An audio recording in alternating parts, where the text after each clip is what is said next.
सोया। ओ लल्लू, लल्लू उठ बेटे।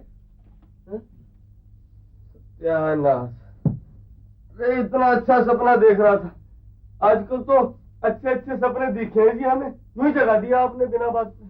जाड़ों के दोपहर में कौन सोता है रे? मैं सोता हूँ, और कहे कि कई ऐसे जानवर सोते हैं जो अपने बिलों में घुसकर सारे सारे जाड़े भर सोए रहते हैं। अच्छा सुन, तूने बड़की को ये नहीं बताया कि तेरा इंटरव्यू हो गया? कौन, वो जो ससुराल वालों ने लिया था? नहीं वो नहीं, वो जो दुबई वाले साहबों ने लिया था वो। अब देखो जी, ये हमसे पूछे रिस्पेक्टेडफुली तो हम बता भी दें इसे, वो क्या कहें ग्लैडली, लेकिन अब तो हम इसके भाई साहब तो रहे ना, है ना। ये तो वो हो गई है गुणवंती बहन जी। आपको नौकरी के लिए चुन लिया गया है? सुनने में तो यही आई है, और ये देख ले, इसे इसे कहते हैं जी अपॉइंटमेंट लेटर, है जी, नौकरी की चिट्ठी। ये ले, अब हम तो अनपढ़ है ना, आप ही पढ़ के देख लो गुणवंती बहन जी।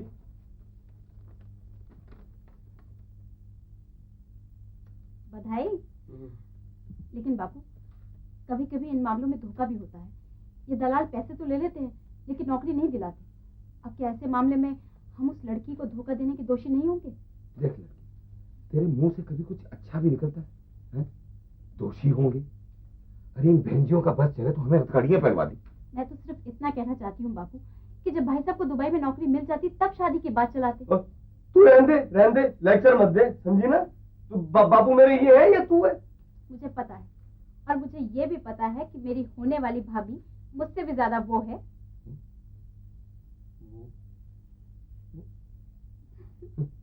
वो माने क्या? लेक्चर देने वाली है?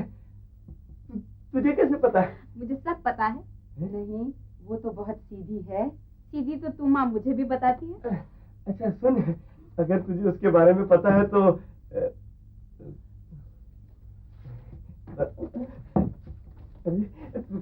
तीन बातें मेरी भी पूछिया। क्या? कि उसे कौन सा रंग पसंद है, और कौन सा हीरो पसंद है, और कौन सा घर में उसका उसे प्यार से क्या बोलते हैं, उसका निकी नेम। अच्छा, कल ठीक से पूछ के बता दूँ। प्रॉमिस? अरे बड़की, ठीक है, समझ गई। फिर ठीक से समझ लीजिए, आपके होने वाले वो मिस्टर ललित प्रसाद की बहन बड़की होने की हैसियत से मैं आपको ये बताना चाहूंगी कि उन्होंने मुझे अपना पासपोर्ट भी दिखाया है और दुबई में नौकरी मिलने की चिट्ठी भी। लेकिन इस दफ्तर की गुणवंती बहन होने के नाते मैं आपको इस बात की चेतावनी देना चाहूंगी कि बाहर नौकरी दिलाने के मामलों में धोखे भी बहुत होते हैं। नहीं, ठीक है, तो आप शादी करेंगे? आपको कौन सा रंग पसंद है? ये बात तो मुझे आपसे पूछने के लिए कहा गया है। बताइए, 3 सवाल हैं आपके लिए। एक, आपको कौन सा रंग पसंद है, दूसरा आपका कौन सा हीरो अच्छा है, और तीसरा आपका घर का नाम क्या है? कलर में महारानी। और हीरो कौन सा अच्छा लगता है? राज कपूर। और आपके घर का नाम क्या है? उस नाम से तो मुझे मेरी माँ पुकारती थी।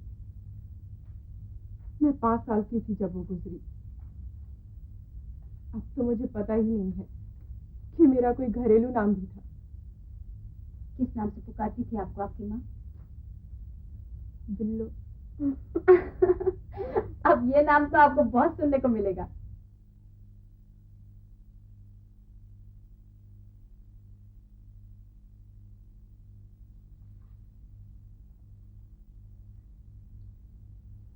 ये तस्वीर है बिल्लो की।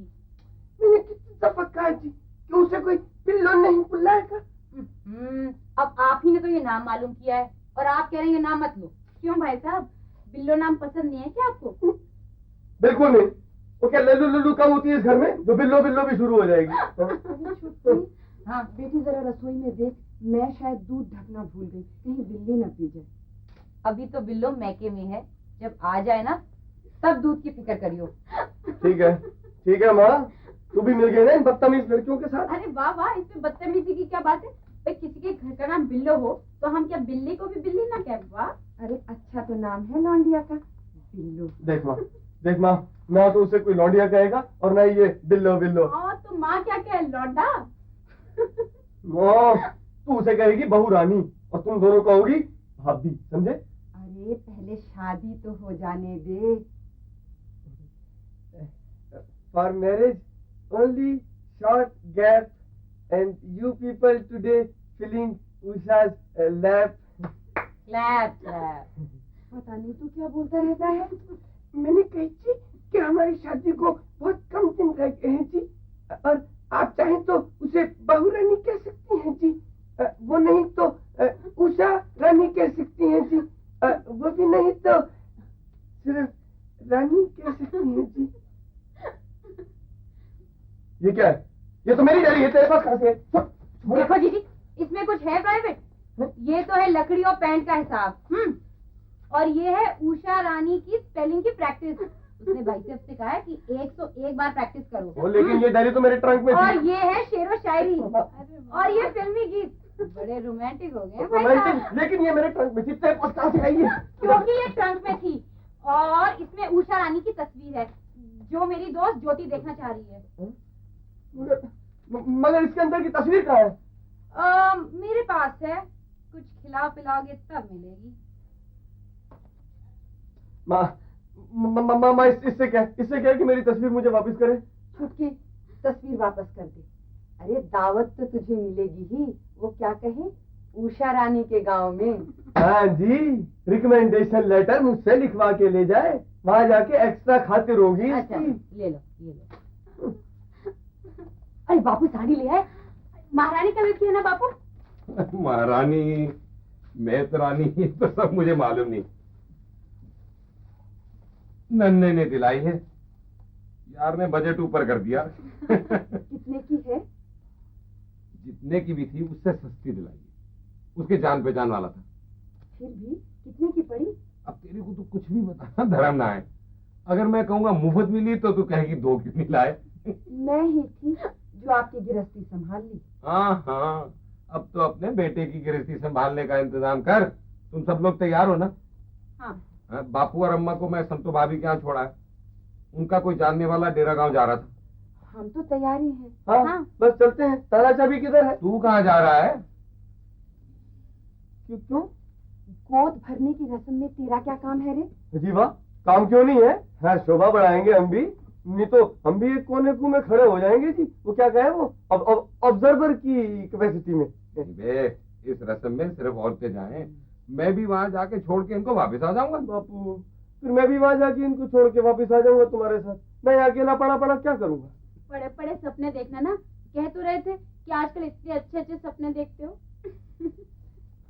ठीक है भाई, चलो। हाँ।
टोनी, तुम क्या कहते?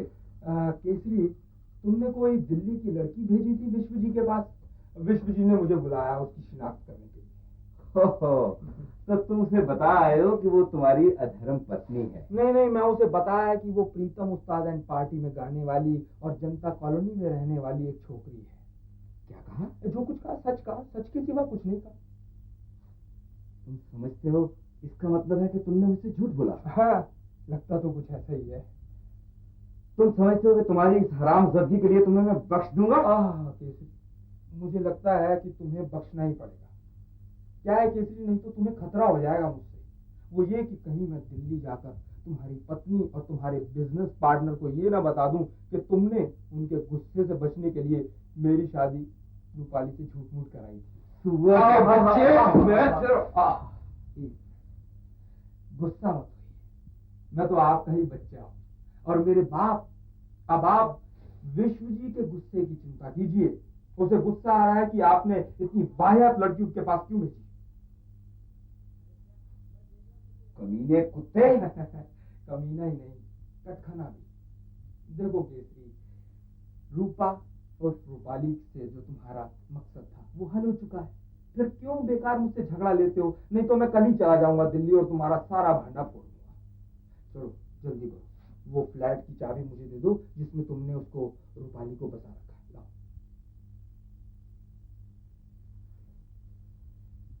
ये लो चाबी और ये लो कार्ड, इस पे उस फ्लैट का पता लिखा हुआ है। Thank you mister Kesari. अब मेरी तरफ से आप बेफिक्र हो सकते हैं। मुझसे अगर खतरा अब है तो वो है रूपा को। उसने शादी मुझसे नकली की थी, लेकिन सबक मैं उसे बिल्कुल असली सिखाऊंगा।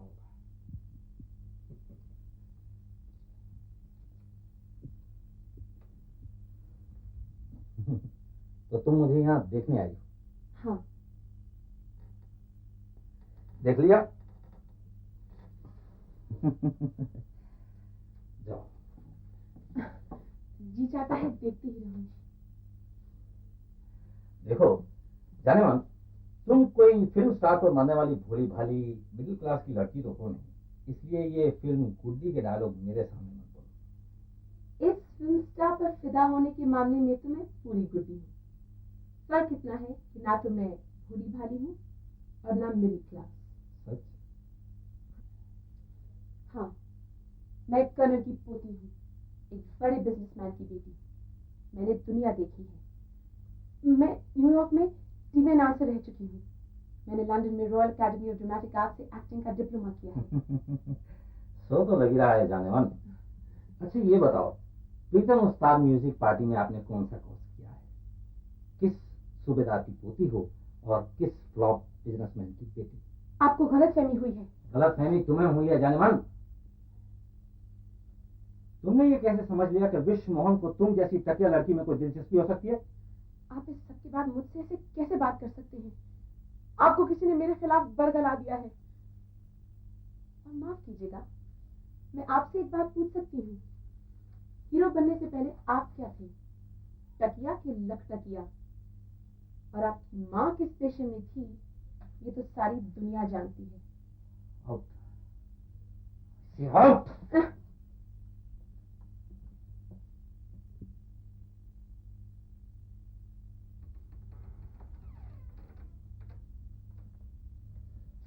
Oh hello Rupa. Oh I mean Rupali. अगर तुम अपने मेजबान नंबर 2 यानी निक्का को देख रही हो तो अर्ज ये है कि वो अभी अभी अपने होटल वापस चले गए। वहां से वो सीधा एयरपोर्ट जाएंगे। आज बेंगलोर जा रहे हैं। और तुम्हारे मेजबान नंबर 3 यानी विश्व जी तुम्हें एक यादगार धक्का देने के बाद मुर्गन से बेंगलोर का शेड्यूल डिस्कस कर रहे हैं। यहाँ पर तुम्हारा सिर्फ मेजबान नंबर 1 यानी टोनी है। और बाय द वे फ्लैट की चाबी भी उसे ही दे गया है निक्का। रूपा, तुम्हारी चाबी मेरे हाथों में है। और तुम्हारी चाबी ही नहीं, तुम्हारी नकेल भी मेरे हाथों में है।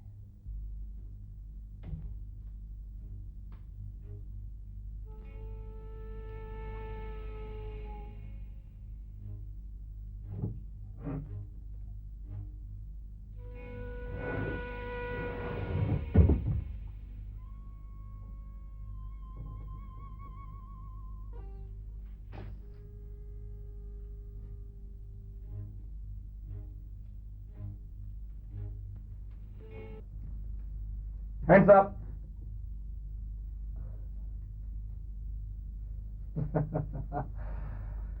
मुझसे डर कर रहो, मेरे पास असली रिवॉल्वर भी है।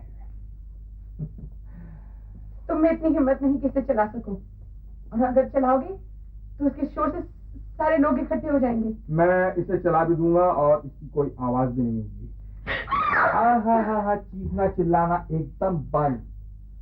अब तुम्हारा सिर्फ एक ही नारा होगा, मैं चुप रहूंगी और जो मैं कहूंगा वो करूंगी। ये पिस्तौल हटाओ टोनी। अगर राजी खुशी से सब काम करोगी तो इसकी कोई जरूरत नहीं पड़ेगी। मेरे पास उनका नंबर है, मैं उन्हें फोन करता हूँ। Tony, Tony please don't do this. Tony, मैं शरीफ घर की बेटी हूँ। बहुत देर हो गई है अब तुम ना किसी की बहन हो और ना किसी की बेटी हो। टोनी, तुमने तो कहा था मुझे बॉम्बे फिल्म हीरोइन बनाने ला रहे हो। वो बना तो रहा हूँ भाई। एक ऐसी हीरोइन जिसकी हर रात एक नई फिल्म होगी और हर फिल्म में एक नया हीरो होगा।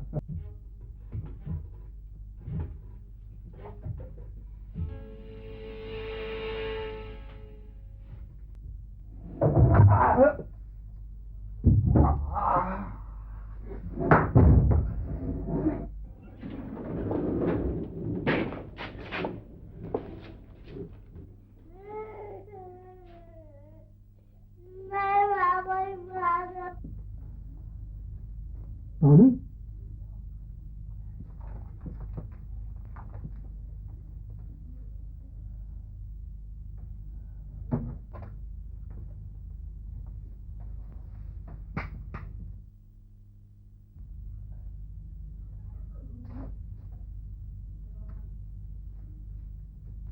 अलविदा टोनी।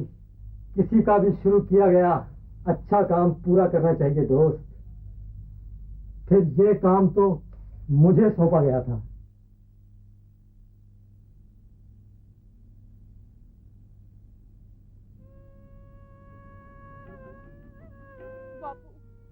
बापू, इतना डरे घबराए मती करे बच्ची। ये मैंने क्या किया बापू? तूने अपनी कैद का ताला तोड़ दिया और क्या किया? अब क्या होगा? अरे बाप कटने की खुशियां मनाएंगे, बाप बेटी मिलकर गाना गाएंगे। मैं कहाँ जाऊँ बापू? अब मैं कहा करूं कि जाऊं? तुझे बहुत पसंद है ना वो बंदिश। बापू, मैं छिपू तो कहाँ? उनकी निगाहें बहुत तेज हैं, उनके हाथ बहुत लंबे। तू इतनी दूर खड़ी क्या करी? आजा, मैं तुझे अपने सीने में छुपा लेता हूँ। मजाल है वहां तुझे कोई ढूंढ लो। बापू, मैंने शायद किसी का खून कर दिया है।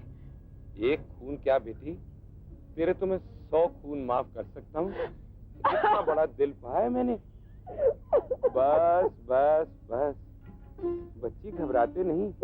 अब तू घर आ गई, अब तो किसी बात का डर है ही नहीं तुझे। तो घरेलू जिंदगी के पुराने बंधन तोड़ने की हिम्मत बड़की और मजली दोनों ने की। बड़की ने बगावत का वो रास्ता चुना जो औरत को मर्द की बराबरी पर लाता है। मजली ने वो रास्ता चुना जो आधुनिकता यानी मॉडर्निटी के नाम पर औरत को मर्द की वासना की पुतली बनाता है। बगावत करके बड़की आदर्श की दुनिया में पहुंची और मजली जुर्म की, पाप की। लल्लू की शादी का न्योता विलायती चाचा और उनके परिवार को भेजा गया है। अगली किस्त में इन विलायती लोगों से मुलाकात करेंगे तेलुगु में मेमंदरम, यानी कि हम लोग।